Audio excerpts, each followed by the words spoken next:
Hello, everybody.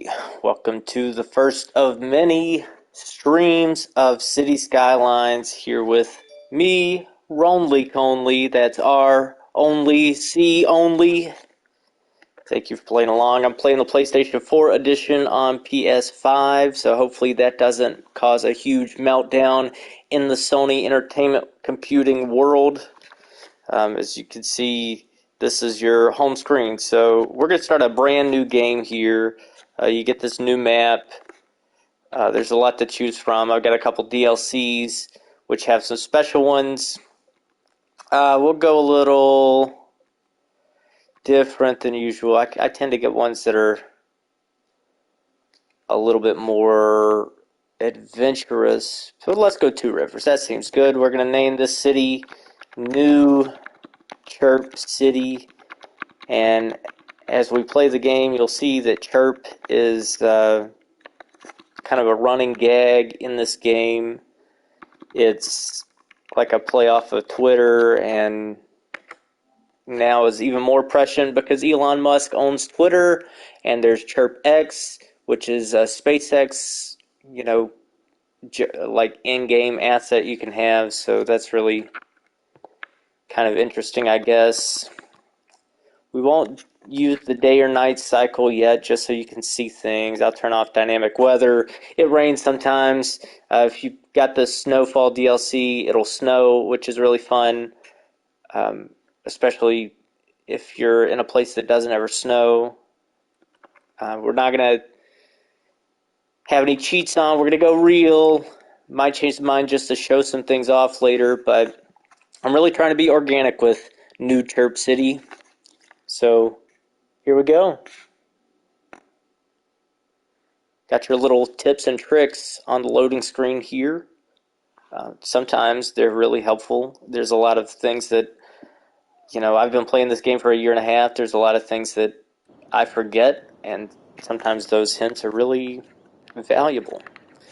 So here we are. We got one plot of land. In the console version, you only get 9 squares of land total, which is a pretty good sized city by the end of it, especially if it's more flat terrain like this one is. Not a lot of mountains in the way taking up space. You do have quite a bit of water in the way here, but you have ferries. I've gotten cities up to about 200,000, I think. That's the highest I've gotten on console, but I tend to stop once I've run out of space to build and that sort of stuff. Move on to a new challenge, new city, new canvas. I'm a theater artist, so this is more of a creation as like point of view that I'm coming with, as opposed to a realistic let's get in the nitty gritty sort of thing. You see a lot of people online that really seem to be enamored with new parking lots that this game just put out, because I guess the built-in parking is lacking to some people. I'm not one of those guys. I would rather this city be as utopian as can be. So here we've got roads. It'll teach you as you play along, so you'll see some of these tutorial aspects of the game in terms of how to build roads and all that stuff. But you can do that on your own time. I'll probably skip through some of them without even thinking, so keep that in mind as you go through. Just take your time. There's a real learning curve to it. I started playing these kind of games in 2008 with SimCity Creator on the DS, and played SimCity 2013 on the computer and really loved it, but it was lacking some fundamental things that I'll talk about another time. So here I am playing on console just because I like having a console for other games, I guess. So we've got the roads here. I just threw together this outline. I mean, this is as organic as it gets. I'm not putting a lot of thought into how I'm putting my roads at this point, but you need one way into the city, one way out of the city, and boom, we got that. All right, so you got some other road choices here. They've added some things recently, so I could have wide sidewalks. I'll go ahead and show you what that looks like. Holding the triangle button, you get all these ways to draw your building or roads. You can do curves, all this stuff. Upgrade is what I want because I want to change from one 2-lane road type to another, and that'll work with any other type of road. So we can actually we'll do this for real because it's better to have a 4-lane road if that's the only main drag you have. But keep in mind that it does add stoplights. Now this is an important thing to know. When you build any sort of intersection on a medium road or higher, the stoplights will happen automatically. And this is where a lot of first-time players get messed up. You can go to the inspector icon, hit X or whatever your equivalent is for that, and when I hold triangle down, I get all these options. Intersections is what you want. You want to go to intersections. See how it highlights that stoplight? You want to click it one time. Now there's no stops. We can change that. We can make it a 2-way stop sign or 3-way or all-way, I guess I should say. It could go up to however many roads intersect. I think the maximum this game will do, though, is 5 roads intersecting at once. But we'll leave just a stop sign on the side road here to begin with. But a lot of people get lost. They build this huge city and they wonder, why do I have this big traffic problem? It'll mess up your industries.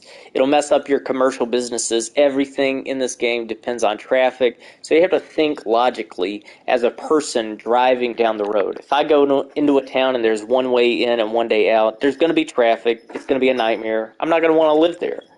So you want multiple ways of entering and exiting. Right now we're limited in terms of the highway because our square is outside of the main highway. However, later we can adjust that. As the city grows, it'll expand through these areas out here, or I'll have that option at least. All right, so we need to get some people living in this town because I'm tired of looking at New Chirp City. There's nothing there. We're just going to plant a bunch of residential zones. That's this green square. So you just highlight it. It limits you where you can zone by these little boxes, and they're dependent on the roads, the terrain height, whether you have things in the way, late plot assets. This is like the schools, the police stations, all that, which we'll get to soon. And look at that. People are coming in. You don't see any cars. You don't see any actual people, but they've bought the land. They're building the house. The houses are growing out of the ground. Wow. That's amazing. What a world. Okay, the meter on the bottom of the screen on the right that has the green bar that's the demand for zoning. And what we want to do now is prepare for that to shift from green all residential to they'll want some commercial because they got to get some groceries. So that's what this blue square is. That's our one grocery store in town, our one stoplight town. It's not a stoplight anymore because we just changed it. But that's okay. Uh-oh, we got people living here now. Even though the population meter at the bottom says 0, people are mad. They're yelling at the non-existent city hall. They're wondering, why don't we have any power? We don't have any water. So great, now we got to spend some of our $66,000 that was budgeted in on a power plant. We're going to go coal power plant because we don't have a lot of money, and down the line, wind power is not going to be sustainable in the long term for the purposes of this game because you get too many stems coming in at once and living, then your power demand goes higher than you can actually afford to pay. Wind turbines are $6,000 in the game. We got $60,000, so that gives us up to 10 wind turbines that give you 0 to 8 megawatts. If I click on the wind, the only place I can get it in this whole map is along the coast or right in the middle of town, which I don't want. On the coast isn't bad. We'll put down one just for fun's sake. So you get it. It's limited by the terrain height, but look at that. That's beautiful. All right, we got one. That's enough to get us going. start with that. So there we go. We got a power line running. Boom, boom. Next, we need water. And so we'll do a water pumping station. You have to have a source of water for the pipes to come out there. And you have to have power from your energy station there. Now, it's got the power, but it's got this little pipe juncture. There's a hole. There's no pipe connected. Okay, so we click on it. Goes there.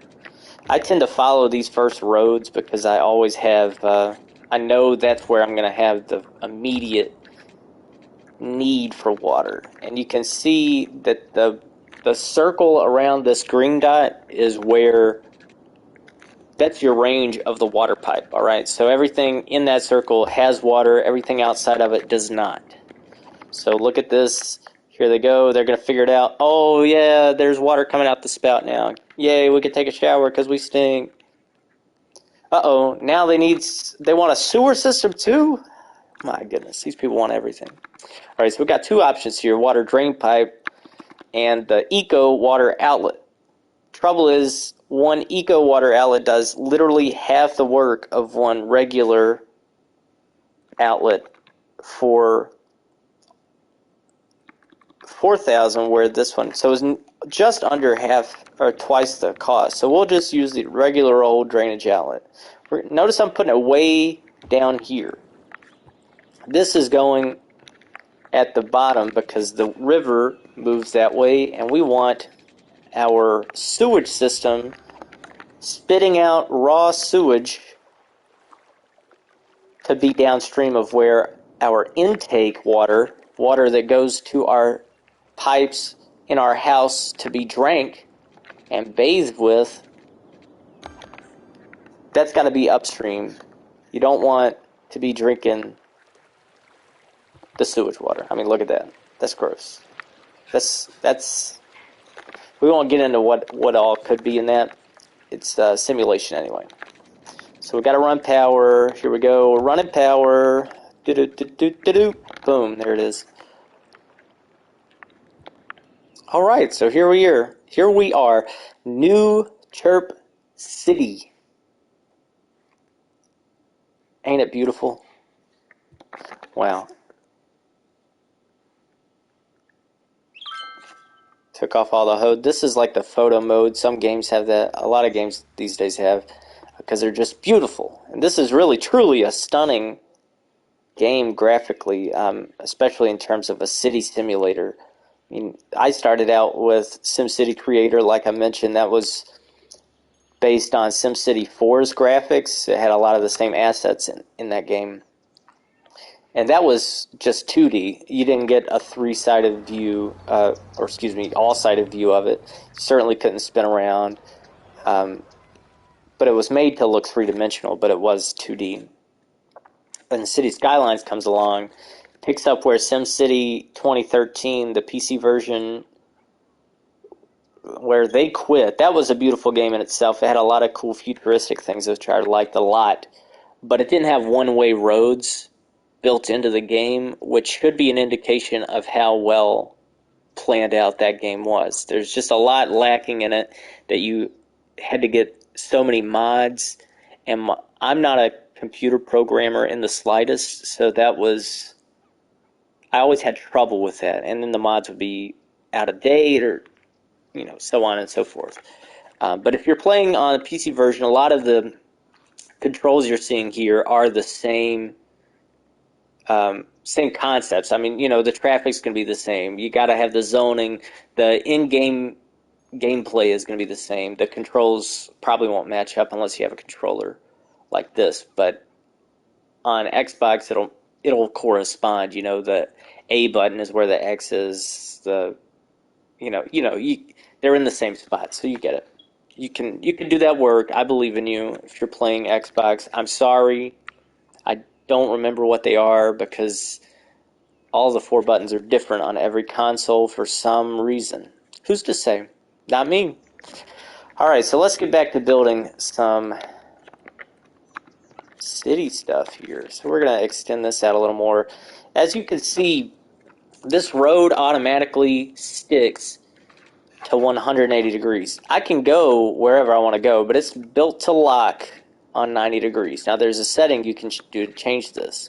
But first I want to show you these lines here. This is the suggested mark that'll give you a perfect square in terms of the zoning that's there. On the 4 lanes, you have to actually go up one extra notch for it to line up.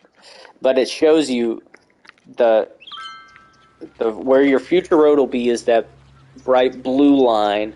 The area to the immediate left and right is where the zoning will be. So you can see where it'll start, stop, everything. This far line out here that I just met, that's the suggested for 4x4. The 4x4 is the maximum size you can grow a building. And I'm saying that these residential houses just grew out of the ground. They will eventually further develop into more I wanted to say more developed, but they will upgrade to include more housing space for families of different sizes. So let's take a look at this one. There's 11 people living there, 4 out of 4 households. This one has 3, but they are the lowest level. The levels there up on your top right, that little bar that's currently 1 green out of potential 5, as you add education, like it says, educate more citizens, as you improve land value, as you add more services to your city, like police, parks, hospitals, public transit, that their level will rise, and as that happens, they will be able to house more Sims. They will be able to just look better overall, as opposed to this little shack with 2 households in it somehow. So keep that in mind as you're playing, that the services are an important part. They want more shops, so we're going to add 2 more shop zones here. There we go, there's some. And since this is a nice corner, we'll put that. A shop right there. They don't want any more residential, but I'm going to zone anyway, because eventually that demand will go up, and I'll be prepared there. I've got a little safety. I know I want residential housing there. Alright, so I've got this road here because I was going to build the coal plant, but because it has 40 megawatts output versus the wind turbines up to 8, which currently is at 8. So we didn't build that yet, but we will at some point have to. Actually, I'm going to now because I have the cash on hand. And I'll show you more about why that's not wasteful in this moment. But I'm putting the industry beside the coal plant because it's all going to be polluting, and you don't want the polluting industry to be where your residents are, because it'll make them sick, and it will make the land less valuable, less desirable to live. People won't move in as quickly. But sometimes I like to keep it a little bit closer to enhance the walkability. But in general, you don't want a ton of industry in your residential. Your citizens will complain. And much like how that water sign is above, because that house, that business on the corner doesn't have water, they're complaining. If you put a lot of industry in your residential or right beside it, they will complain that it's making the citizens sick. Now, I want to clarify something now, that when I refer to the citizens, that's what I'm calling the Sims. That's left over from playing SimCity. The citizens in that are the Sims, much like the game The Sims. If you go on Reddit for City Skylines, people will spell it as Sims with a C, just to differentiate, but they mean the same thing. It's just your simulated people in the game. Look, there goes one now. One fun part about the console version is that you can be a Sim. you can get the on-the-ground feedback. Now, this is a policeman. We don't have a police department, so I'm just going to change to... Ooh, what is that? A cougar. Ooh, yeah, that's fancy. Okay. Moving right along. Look at the thighs on this guy. Man. Wouldn't want to come across him on my street. Somebody's got money living here. Look at that. So we've got the one restaurant in town. We're going down here. Okay, well, the cougar's going to go for a drive now. We can also drive down your roads. We don't have any transportation, so we're just going to be on a little vacation here.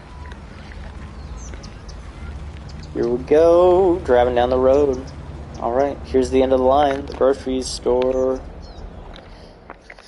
So we'll definitely do that more as the city develops, just to get a tour of what it's like on the ground. Living in your city, you know, it's just a good thing to do when you're having unlimited power over people. I tend to make up fake stories and things to keep myself entertained. Maybe that's the actor in me, I'm not sure, but we'll get some memos from the citizens, I'm sure. Now, not enough money to keep that road going. Roads cost money. I don't know if you knew that. I forget it because the game is literally built on roads. The 4-lane road is more expensive than the 2-lane road. As I'm sure you guess, it's $60 a cell. And a cell is, you know, I guess one section of road. That's the smallest section you can get. That's one cell. 2-lane roads are $40 a cell, so I'm costing my city money here. So I'm going to be in the red soon, so I'm going to hold down the triangle. This gives you a menu full of information sheets about your city. The radio, it plays music. There's music in the game. I turn that off because I don't like it. Fair enough. Areas, this is where we'll expand the city beside its one square in the future once we get enough Sims. The policies, we have to get a population of 850 before we can limit the power, have some specific political aspects to the game where you're just, you know, are you pushing certain things? Do you want your Sims to be more education focused or industrial, working people? You can adjust all that with policies, much like in life. The game really is a far more advanced in terms of realism than any other city simulator I've played because of these policies especially. The heavy traffic ban is one of the better ones that I use all the time to keep the industry trucks from using specific roads. If I don't want them to be on certain roads, causing traffic on a main drag, or it gives you a lot of ability to control the flow of where those industrial trucks go. But since we have to have 4,600 people living in town, we won't talk about these anymore. They come in phases, so some of these small business enthusiasts comes in at 9,500. So as you grow your city, you get more options, you get more policy choices, and it gets more interesting. But the thing I wanted to do was change my budget. So here you can change your taxes. Unfortunately, you have to have, I want to say like 650 taxes, 650 citizens, 7,000, there we go. 7,000 people have to live in your city to be able to change the taxes. At least on the high density stuff, I think, because you have to have that many for the high density. But in any case, we can change the budget on the services that we've unlocked. We haven't unlocked any of these. We can't change their tax rate until we have unlocked them, and it'll tell you at what population you unlock them. So we don't need as much electricity as we have. I'm going to literally cut it in half because the coal plant we just built, roads, We don't have a road maintenance service right now, so the roads are just kind of there. So I'm cutting down this. If you hit triangle, it takes you to night mode. We're not doing day or night mode, so we don't have this problem. It's not really going to affect us. The water, I'm not sure about how much we have, but we could check by hitting the water, any of the water assets. It'll tell you exactly how much you have, how much you're producing, and how much your city's consuming. So we have literally 10 times as many water services available. So I'm going to turn this down even further to 50. Now let's see. It takes it a couple of seconds. There we go. We just cut our capacity in half, and we still have plenty for now. That'll change, and it'll change all at once depending on how fast you develop your city. Keep that in mind. Power, we cut the power too much. We only have, that doesn't make much sense to be producing 3 times as much as we're consuming, but this coal power plant was not connected to the city, so I turned down the wind turbine, so it goes from having 8 to 4 megawatts because we cut the budget in half. And here we are now. They're getting all 12. We still have plenty. You can turn off these assets, so I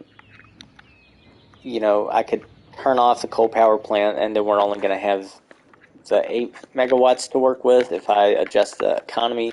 Also, if I were to take this funding up to the max, I could go to 150%, so you get an additional 4 megawatts of electricity for the one wind turbine, depending on the wind, but right now the wind's low, so there's only 2 coming out.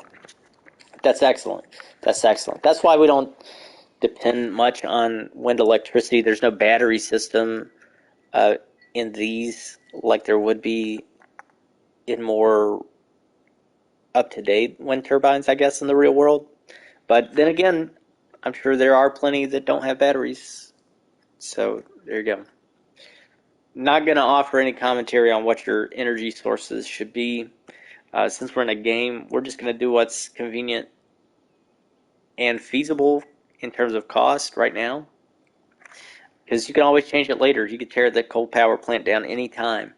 It's not a hard task. You can move them. You can move buildings in this game that are plopped down like the coal power plant.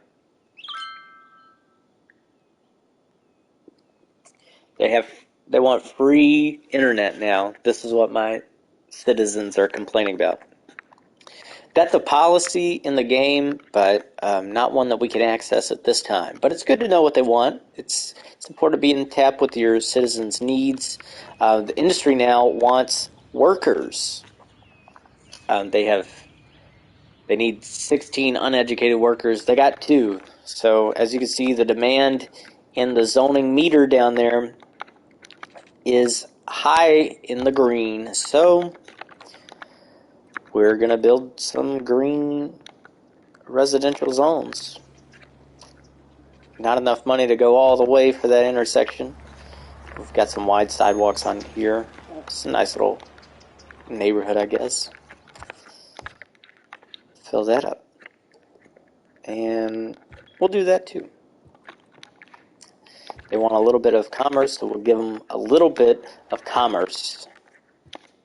A little bit of read is what I need, but I don't think they got that in the toolbar. Be okay. We're going to take the speed up another notch. Things are flying. Going to take this time now to turn off this intersection stoplight. And here we are. So it goes slowly but surely. And you can max out you can spend all your money and build more roads as you want, as far as you want. I don't care. I'm just doing it this way because I like going in phases. It's, enough to grab the city's base foundation with, and if you build one of the keys in this early stage is to build roads early until you can have citizens that you have tax revenue. Because if the roads are already built, you can still zone and build, and those zones can be built up. But once you're out of money, you cannot build any more roads to zone, and that limits your ability, especially in this early phase when you can't mess with the taxes. Now we can, because we just hit that milestone, and I'll show you what that milestone was. 420 citizens. We officially have a little Hamlet. Everybody say, "Yay, little Hamlet." Great job. I believe in you. I feel like we should celebrate. Let's celebrate by building a landfill site. Actually, no. Let's celebrate by building a hospital. It's actually a medical clinic, but, you can put the hospital right here on the corner because it's accessible to all our residents. Sorry for that blue zone going away, but that's, the trade-off. In the world, you have to make choices on, are you going to prioritize business or healthcare? And we have chosen healthcare for this time. They're not crying for trash, but they're starting to. So we do have to prepare. There's a recycling center. It's a lot more expensive for half the work again. And a landfill site can start now, but it does create pollution. And once you get any amount of trash in the landfill site, you cannot move it. So I'll show you what I'll do. I got this coal power plant here. It's a little close to that, the water we're taking in for our system. So I moved coal power plant. Now we're going to put this landfill right beside it, but still far enough away. That radius that purple zone is like where all the pollution's going to hit. So we know that that's well clear of our water intake pump at the end of the road there. So we should be fine, but we got to keep an eye on it. You want to be prepared.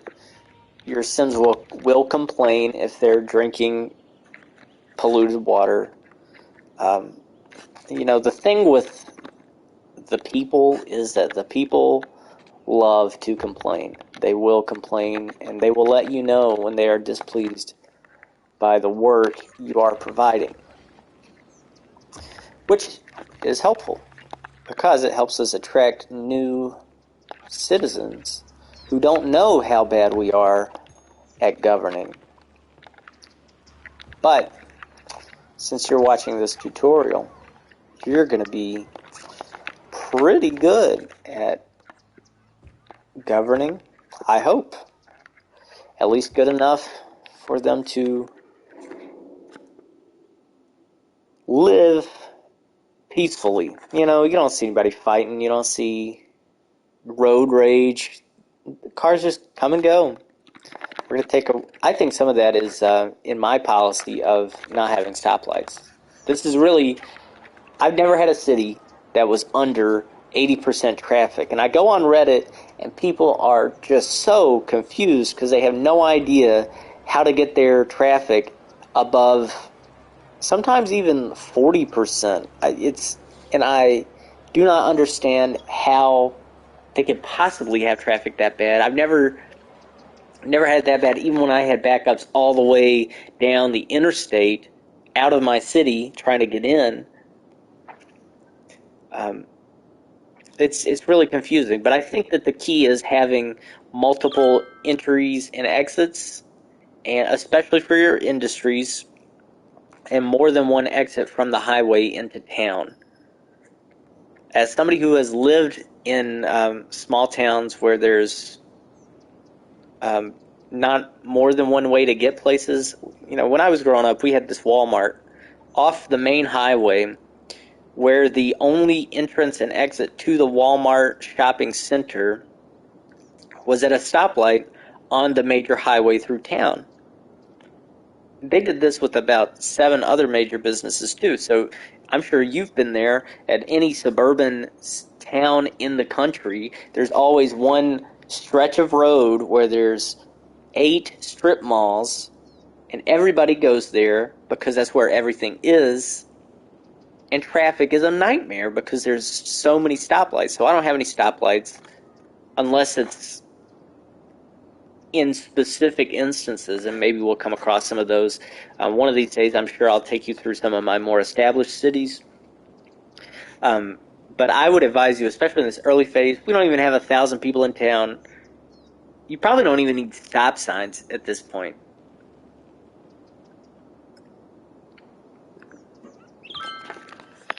All right, let's build some more industry. The people are crying out for more of that sweet, sweet yellow zone. So we're putting in a little more.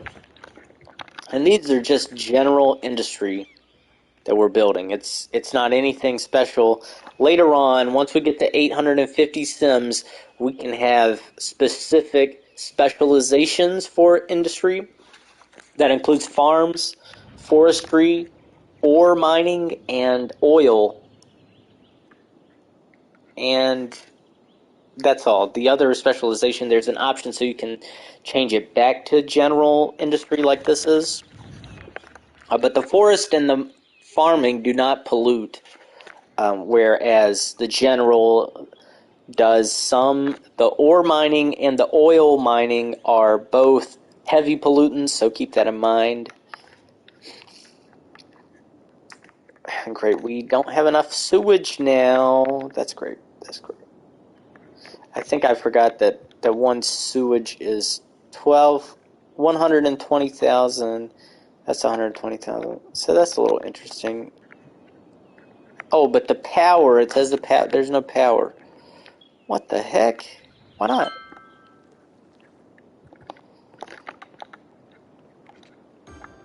Oh, you know why there's no power? Because there's only 12 megawatts in town, and we have officially built that up. So we're going to go in the budget.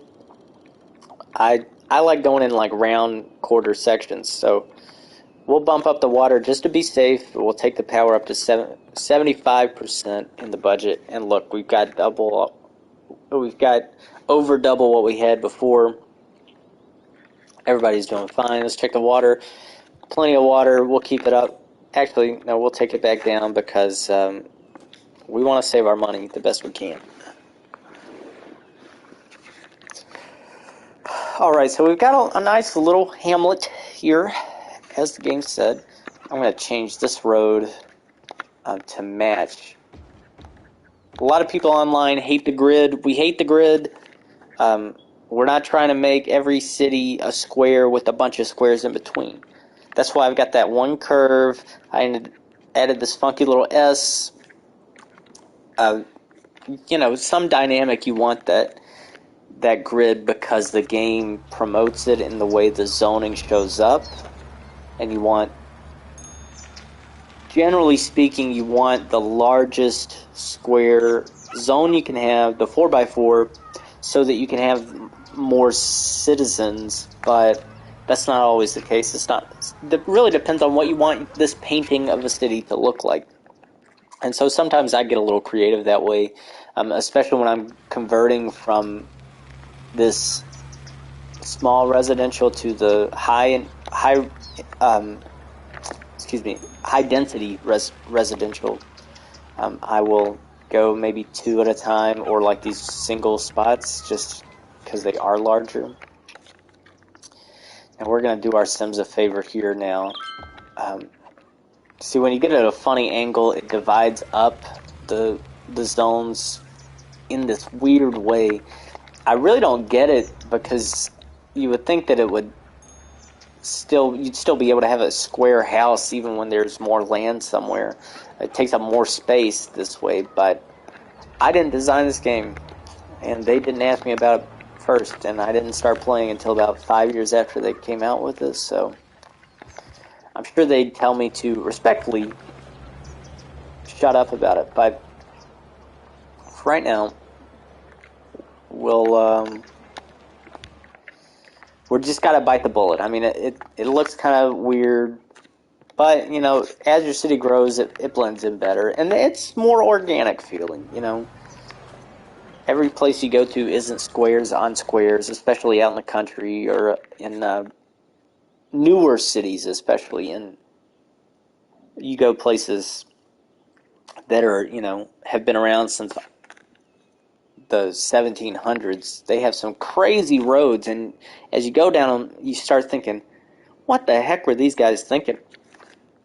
But you have to keep in mind that some roads originated with wagons and horses, so the way that they curve was built with that in mind. So now we have cars that can take tighter turns a lot faster, but they didn't change the road because now people have owned the land beside the road for so long, and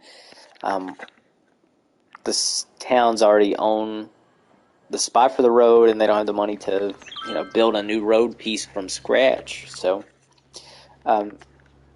that's just a little interesting zoning thing, but that's why I like to just kind of freehand my roads.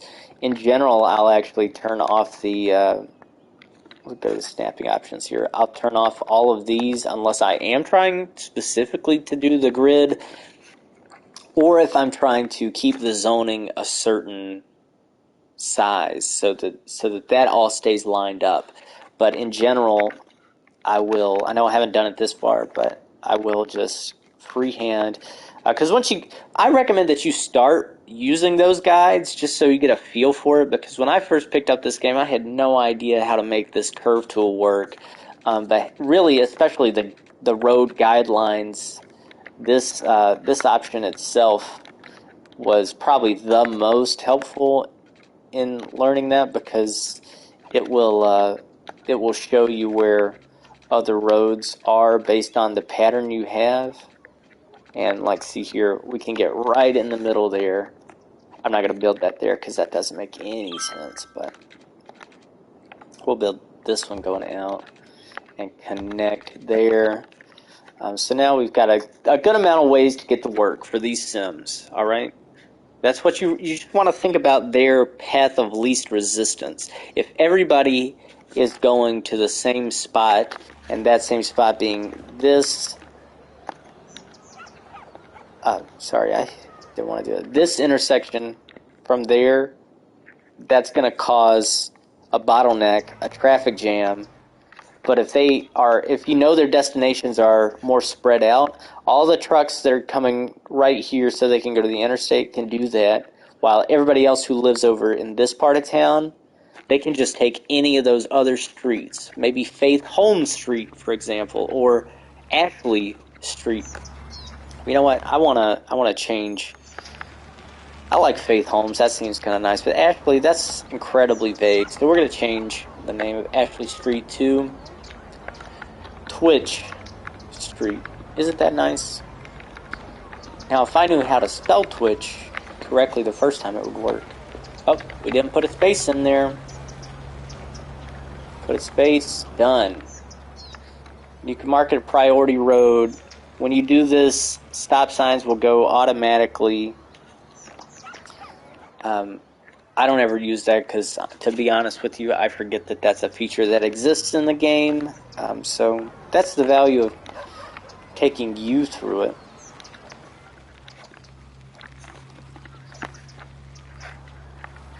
Boom. Down here we got a stop light, but the stop signs were there. But we're going to change the priority there to the path of least resistance. And now we've got two ways to get to work easier. It's like a little bypass. The medium roads have a speed limit of 50. The small roads are 40. It goes up. Large roads 60. Highways 80. 100 for the wider ones. I think it's just 80 for the exit ramps, actually. You've got some options here for a roundabout. We'll put in a roundabout because people on the internet are in love with roundabouts, and in many cases it's deservedly so. We'll put it right here. You can use your left and right buttons to rotate it. I honestly never like this perfect roundabout. I find myself always connecting it through funny ways. We'll just put it right there. That's the small roundabout. The large roundabout is about probably from the outer points all the way around on this road, like that. That's probably the total size if you completed that circle. But the circular parts are highway pieces. See how this one is a regular 2-lane one-way road where you can zone in between it with a large roundabout. That's not the case. You can convert the road type from a highway to a different road type, like a one-way street. You just have to do that manually. And they come with these wider roads instead of a 2-lane off of them. Okay, so we should build more housing. Look, there's a paintbrush here. We're just gonna look. We need a lot of housing. What can I say? Here, we're gonna connect this road here. Just gonna go. Let's curve it. Why not? There we go. And this is probably a good spot for a. You got to be quick when you try to de-zone and rezone like that, because it's always the ones you want to change that start to develop first. That's just me, my experience. My luck runs like that. Hopefully yours, maybe you won't have that problem. Maybe you'll do yours right the first time. So with these pipes, you also have the snap options of the angle. Oh boy, we're now a worthy village. We're worthy. We're really worthy. I can't believe it. 850 people.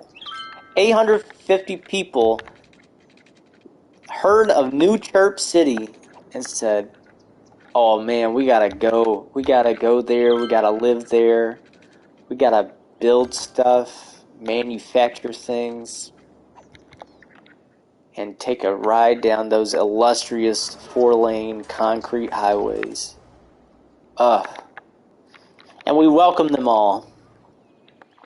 Everybody is welcome to spend money in New Chirp City.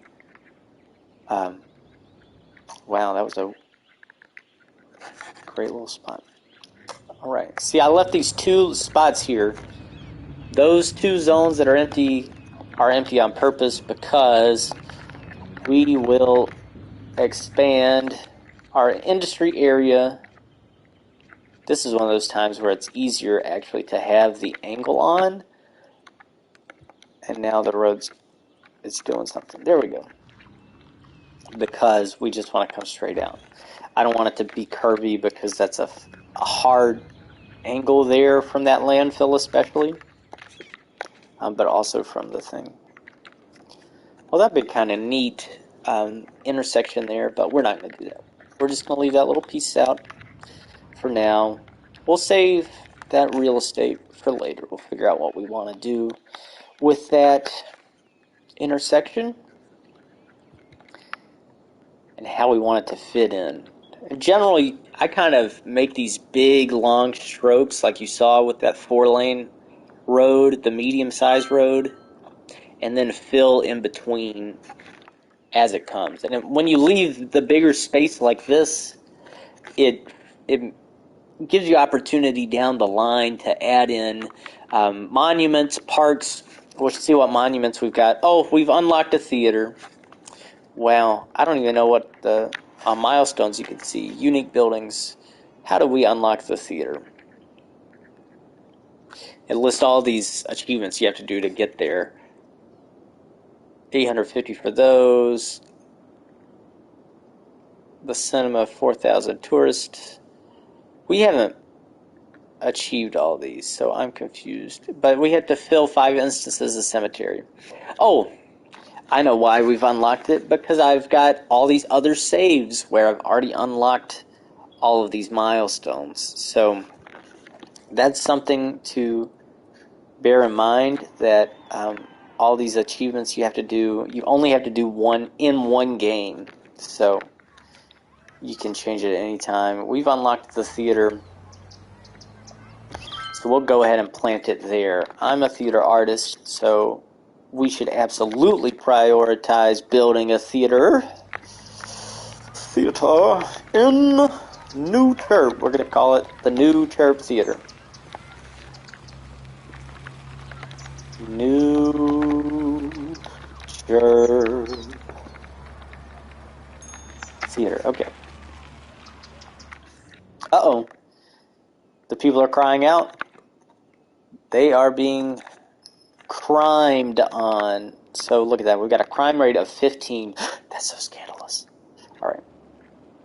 What we're going to do is we're going to leave that business there because that business owner, he gives a lot of money to my mayoral campaign. So we're going to leave that one there. We're going to mark it as a historical building so I don't forget. And look, now we have police. They're already chasing after people. Yay, cops. Eventually we're going to want a fire station, but we can't afford it now. So we got to wait a little while. But now that police station is sucking all of our funds, we're going to lower this trash down just a little bit. We're going to lower the health, and we're going to take that down. 15% crime rate is not really that high, but it is high for this game. Once you get this one in, you're going to hover around 5% maybe. I don't think I've ever gotten, maybe I've gotten down to the 4, maybe 3 if I really overpopulated my town with police stations. And through some of the policies, you can lower your crime rate. Like there's one, they'll legalize it, decriminalizes marijuana, so your crime rate goes down lower. Oh, look, we got a crime rate of 3%, but that's not going to stay that way. 2%. I'm impressed here. New Chirp City, we've set records for my own personal knowledge. Although I can't confirm that I never got down to 2% before. We're going to go with that. Celebrate that on Twitch today. All right, our energy's running out of energy. So we're going to just go up a little bit to 85 because we're still, losing money every month. We still need a lot of residential. So what am I going to do? I'm going to raise the tax rate to 10%. I know what you're thinking. How are they ever going to stand that one measly percent rate hike? I mean, mill rates, don't even get me started, but 10% is pretty good. You know what? We'll make the industry pay 11% because they've got that one road, but they're polluting already as big of a footprint as the rest of the city, so they can handle that extra cost to beautify our city and enhance it further for the future so they can have more workers, which they really need. Let's see.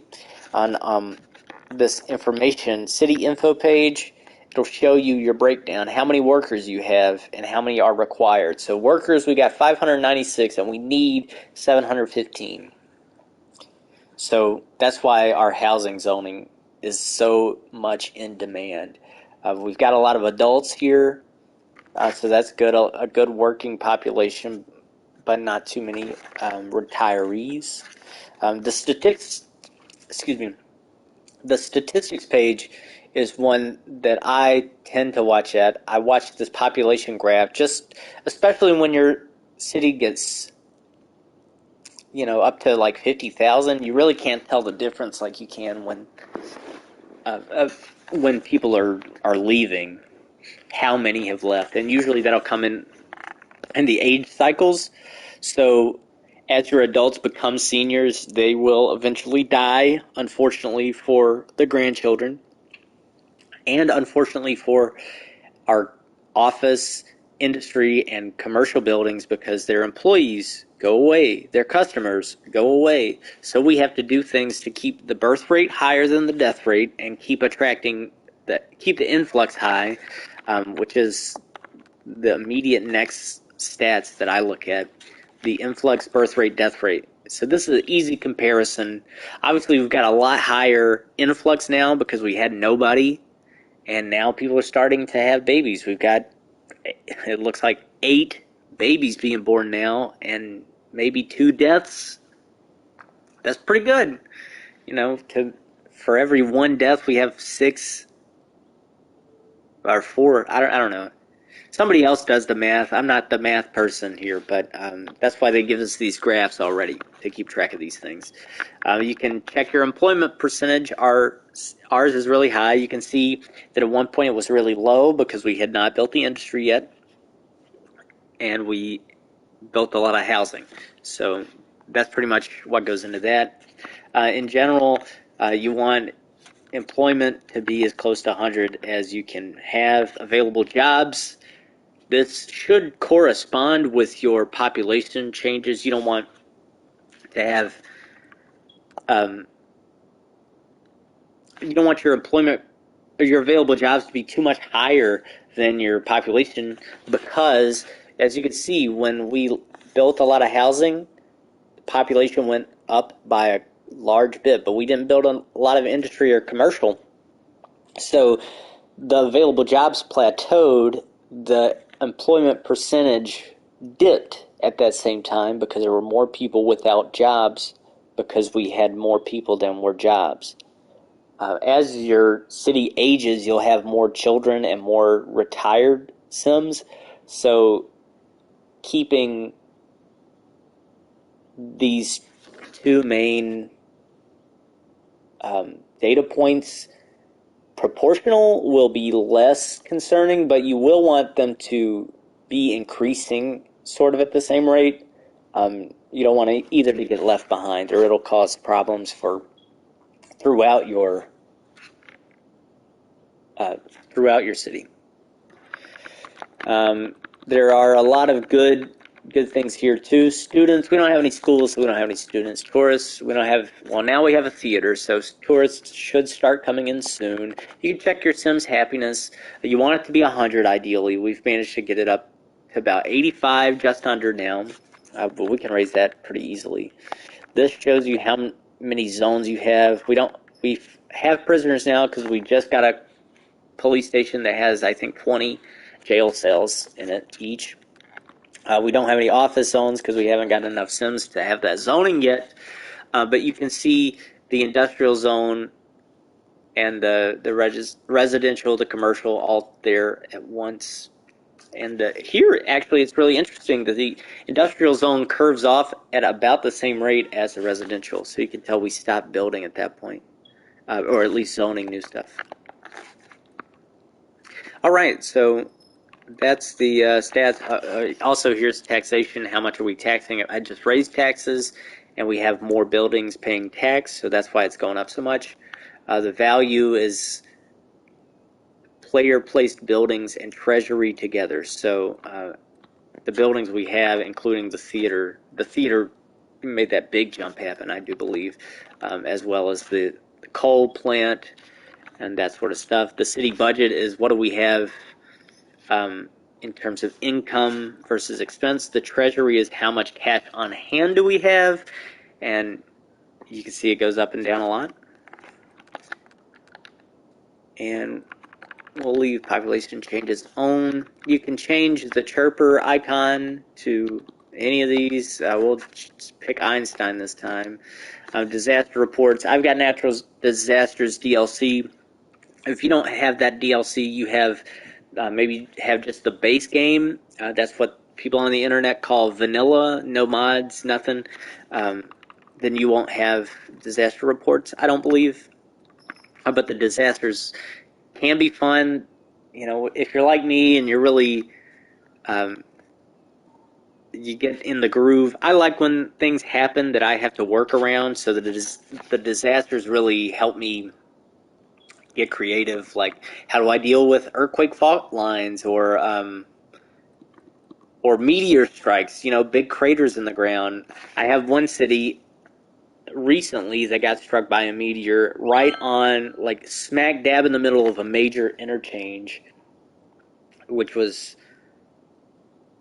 bizarre in how perfect of a spot it was that it forced me to completely reconfigure because I don't want to just flatten it back out and make the land the way it was, because you wouldn't do that in reality.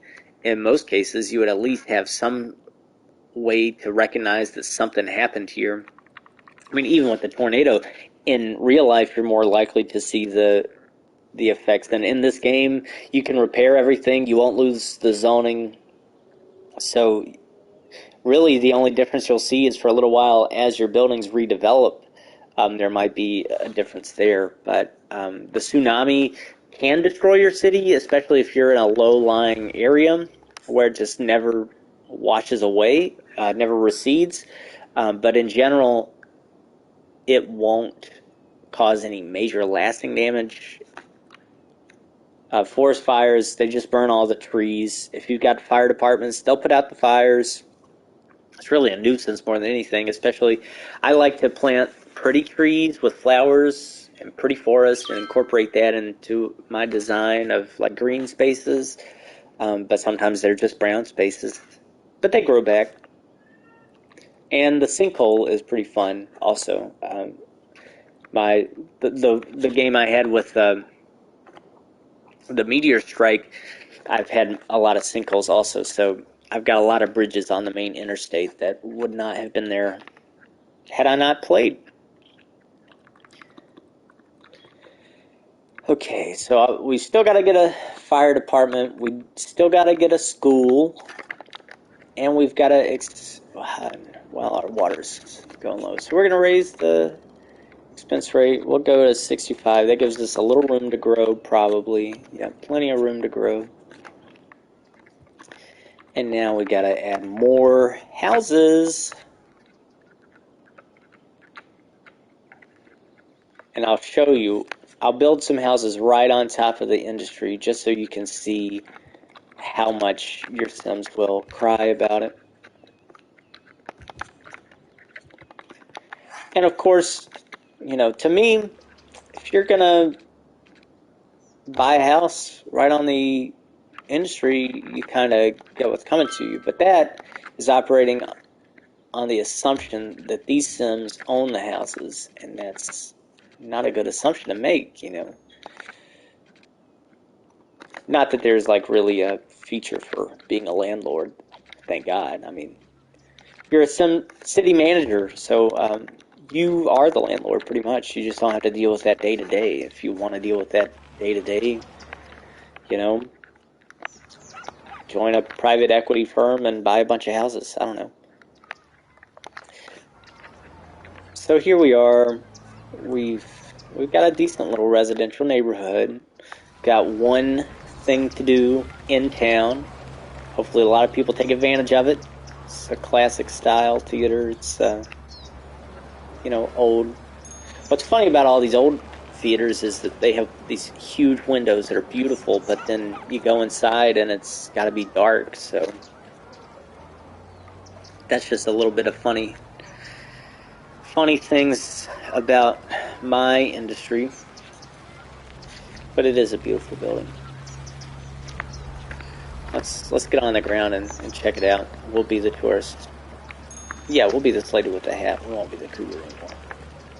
Can't really make out much about who's in those chairs, but I'm sure it's, you know, the two fellas waiting for Godot or something. This little clock. That clock is, you could drop one of those three facing clocks, you know, pretty much anywhere throughout the game as a decoration once you unlock park zones, which we just did as a tiny town. Yay, tiny town!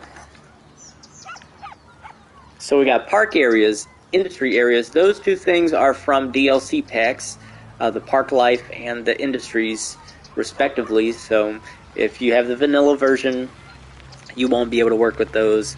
But I'll include them anyway, because you might be curious, but you might not have been ready to spend the $5 or whatever they cost. I got them as part of the bundle, I think, to buy the game in the first place on sale. So got some policies. The park policies, event policies are part of the park areas now. I don't know if they've always been. Unlike fishing industry, I just got a DLC for that recently. That was also on sale. You can find a lot of those on sale. I hope you didn't pay a bunch of money for those not on sale. If so, I'm sorry. So we've got some more unique buildings that we can access. Those are I called them landmarks or something earlier, but monuments, but monuments are something different. So I apologize for that. The unique buildings, we'll call them landmarks, just because that's how I refer to them. Got some policies now. The school's out, makes the people want to go to work rather than get an education forever, which is pretty valuable, but because you will get overeducated workers pretty quickly. And a lot of those are about parks specifically and industries. We've got a couple new roads, a 4-lane road, 3-lane one-way road. That's something you can only get right now in the regular City Skylines PlayStation 4 version. You can't get it in the remastered version, though that's supposed to be coming out in an update this summer. So we'll see what happens with that. But the 3-lane one-way comes in handy for me quite a bit. The 4-lane road comes in handy if you've got a 2-lane road that you don't have space to expand into a 4-lane road, like a medium-sized road, I mean. So keep that in mind. All of these are park pieces, canals, fences. Oh, and we got high school and public library. We got some other parks. We'll play with those. So there we go. Great. All right, what shall we do first? We've got some money. We're going in the green now. $400 a month, so we can maybe afford to have an elementary school. Yay, school. We'll put it by the theater. You know, a nice central spot. People will know how to get to the theater. That's good. That's nice. And we still can't afford a firehouse, just barely, but almost. We can't afford some parks though, so we'll put the big park with trees down. Right now is kind of difficult. Actually, I think this is where I want to put it, so we're going to make the road straight again. I apologize if my spinning wheel stuff I get it wrong sometimes. That interface changes slightly when you play remastered. So I'm working to get back into that. But a lot of these newer features in the regular version I miss. So I wanted an excuse to start a new city in the regular mode, and here we are, doing that for you. You're welcome. No, but really, thank you for watching this. It's nice to have you along, and I hope you're learning some good things that will help you make your citizens' lives more pleasing, so they'll get off your back, man. Okay, so I built that road there because I wanted to put this big park with trees, and I'm going to put the park with trees right here, even though it's going to disrupt those two houses. It turns orange when it's telling you you're going to destroy the houses if you put this down here. We're going to pull the trigger. Eminent domain, sorry, for the good of New Chirp City. So we got some pedestrian paths here. That's what you see in this park. With some of these parks, you can connect it, so we're going to do that here. Go boom right there, and it just magically connects to the sidewalk, and your people will go through there. Now it gets tricky here because you have to get kind of a certain distance before it will go. I turn my snapping off for this purpose. It's a lot easier to manage these paths. And look, it magically extended all the way to the sidewalk. That's lovely. Thank you for doing that, City Skylines. Now, see, the value of putting this park where we can make these paths is that creates a new path of least resistance for your Sims, so they don't have to go all the way around the roundabout and the block to get there. And this can work for any stretch of building that you have that you're like, man, I wish I had put a road in between this. You can go right through and between their houses. Now, whether those people like having a pedestrian path beside their house, I don't really care. They don't complain about that. And it's not real life, so I can go through here and destroy the house if I really wanted to, which I don't right now. But this single house, we will. Just for convenience for right now. And we'll try to take it down here. There we go. We got just another way to go. And their Sims will walk. If they want to go to this park, they will take this, one of these pathways, whether it be a sidewalk on the road. And look, there goes one now. Yay!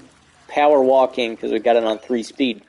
Now, the speed that they walk is directly contingent on how many people are in the game. So if you have 100,000 people living in your city, the frame rate of the game will go down just because there's so many individual pieces that are moving. So, we can forgive the game for that, because that is a lot of work, and there's a reason I'm not doing this in real life. I'm doing it on a game because it is hard to make a lot of people live the way you want to.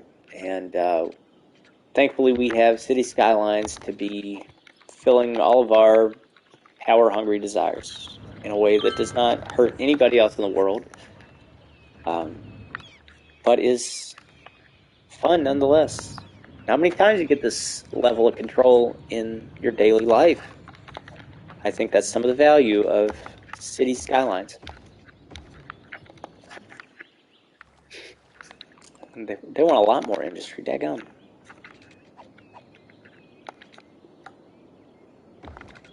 Alright, so now we get a little more gritty. And I don't mean that in the,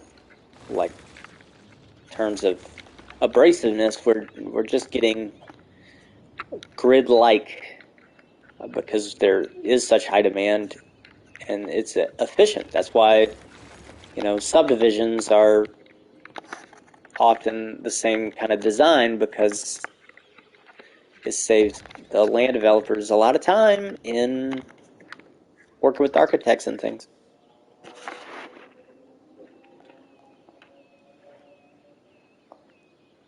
And I do apologize if I am rotating too much. I like to spin around and see every angle of my city, but sometimes it can be disorienting. Uh-oh, the time has come. We must build a firehouse, but we don't have the money. We've had fires. Can't even get rid of them because there's no way to treat them. There is a disaster response unit that when you unlock it, you can build it, and it'll send helicopters over and rescue crews to sort through the rubble, and after they do that, it can rebuild. But, this is the school. Great. Who needs school? But we just destroy that there. In the remaster version, there's a setting to automatically bulldoze abandoned buildings, destroy buildings, and some other building, but I can't remember. I have them turned on because I forget about them. Okay, we got it.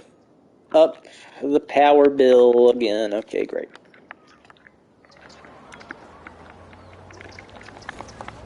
I don't think that's... I did not want to destroy that. Okay, so that was the wrong move. You just learned from my mistake there.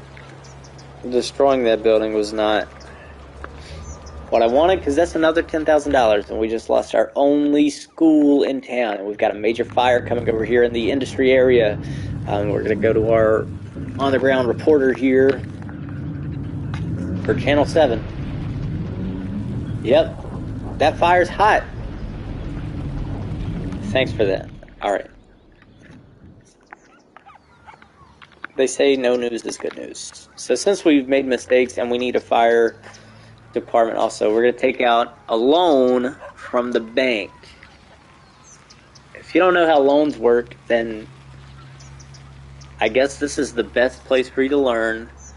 because you could bankrupt your city if you take out a loan too early, if you're too desperate. Sometimes these early stages, if you go bankrupt, just get out, get ahead, quit it, restart, dump it. But we've got enough money, we've got income flowing. We're going to take this 20,000.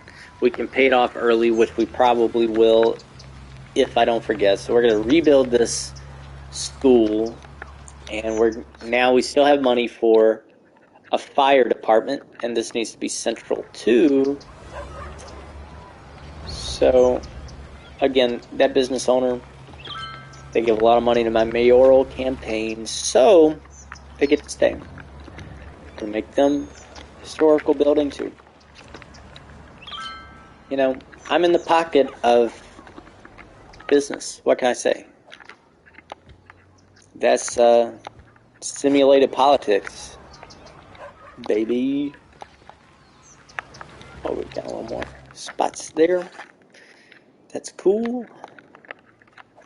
And we're gonna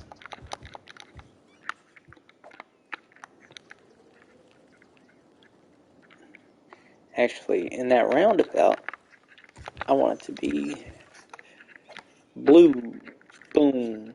Okay, we don't want that yet. We don't want that yet. But we do want some blue in the parts adjacent to the park.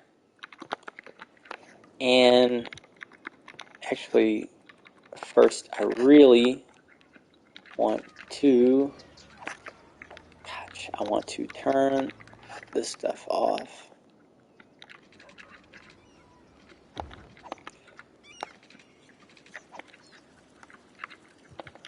And we've built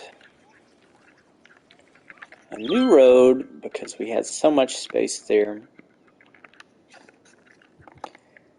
Now we got to adjust our pedestrian paths, but that's not so bad. They're already there. We could adjust and go through there, but I'm not gonna. It's mainly to fill in the role of a road. Sometimes they'll jaywalk, but these people are not jaywalking, so maybe we will.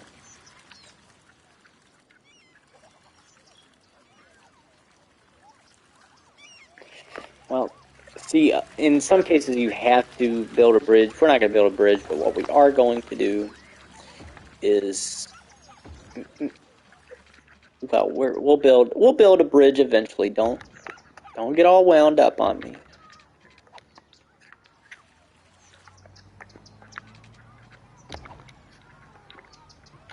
We'll leave both those there, but now there's two ways for them to take that path. We're going to extend this path over here. Boom, boom. All right, we got one more here, and sometimes, I don't know what makes the game decide when the pedestrian path will magically connect to the sidewalk. I don't know how close it actually has to be, because there's a lot of variables involved there, so I can't explain to you why. Sometimes it works, sometimes it doesn't. I believe if you're on computer, there are mods for things like that you can, move things a little easier. You can get really particular about where stuff goes. But we're on console, so that's all there is to it. But in a perfect world, you could draw a pedestrian path from here to the back of the theater, and people would walk, but I don't think they do.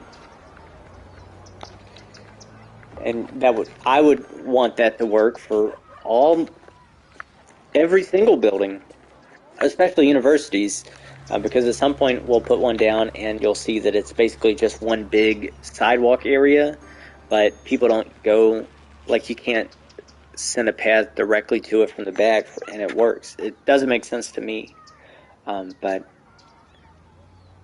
I'm not one of the developers, so I can't tell you why.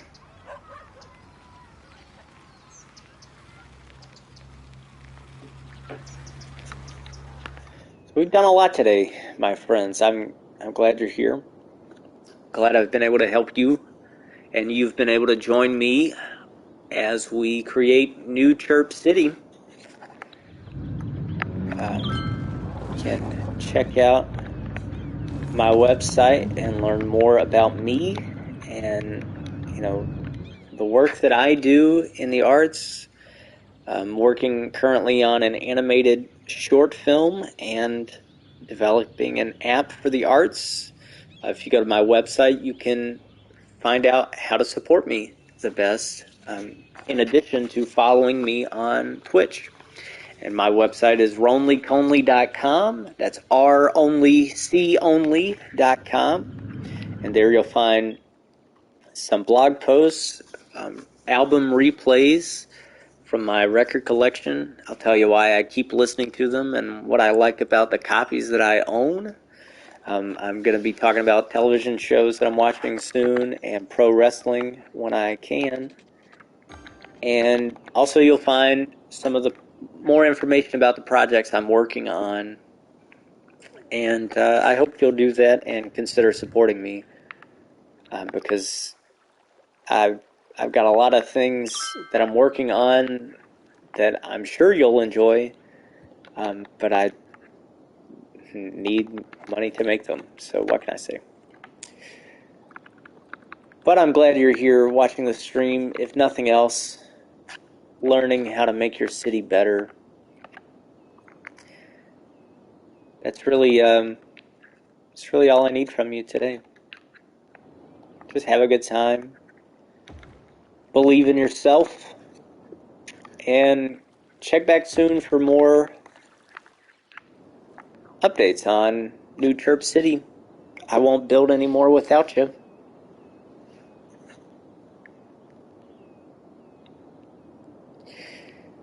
You can also send me any updates of your city. If you got any screenshots, I'd love to see them. Especially how you might incorporate ideas of mine, or, the technique of not planning out your city too far and being a little organic with it. See, this is when you need the road guide to help, because it'll tell you when you're near where you want to go. Because I don't want to make the curve start there. I want to do that. Look at that. It's not exactly what I'd call the prettiest curve, but it is interesting, and it will lead to other challenges in the future as we fill in that big space. We'll go ahead and look at that. Oh, that's lovely.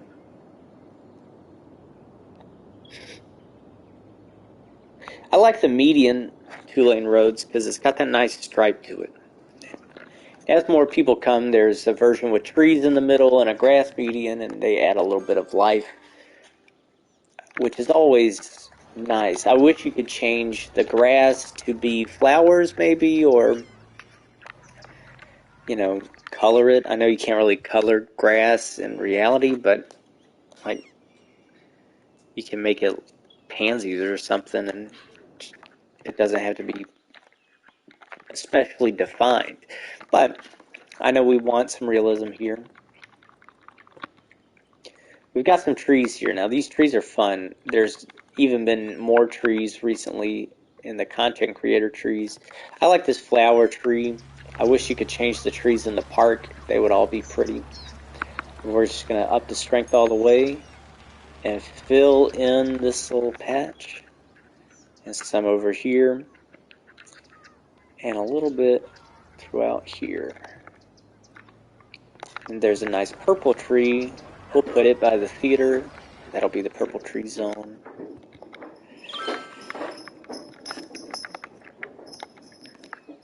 And we're running out of power. We gotta up the power budget again, or we gotta build more. We'll see what happens with that. That takes us up a little ways.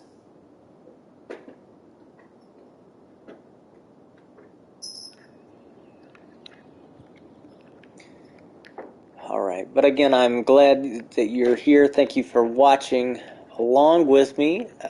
I'm going to clip this video down into a few for YouTube so that you can revisit it. But you should be able to rewatch this on Twitch anytime. So feel free to do that. Give me a follow. And you can find Ronly Conley on Instagram at Ronly Conley. That's R only, C only. I'm Justin. Thanks for watching and happy developing.